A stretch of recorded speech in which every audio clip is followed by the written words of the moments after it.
ते ओळखण्याची आज गरज आहे.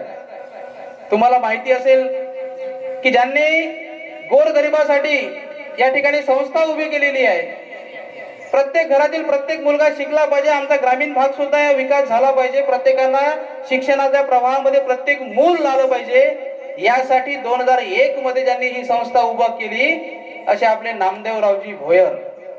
त्यांच्या नावातच देव आहे. देवळात देऊन देव पावण्याची गरज नाहीये. देव जर असेल तर तो नामदेव आहे.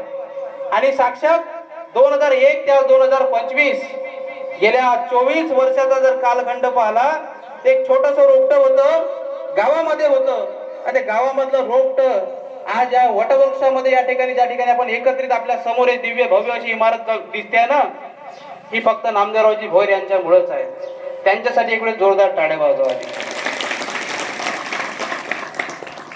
कदाचित त्यावेळेस तर त्यांच्या डोक्यामध्ये विचार आला नसता, शिक्षण नावाची गोष्ट त्यांच्या डोक्यामध्ये आली नसती, विचारामध्ये आली नसती.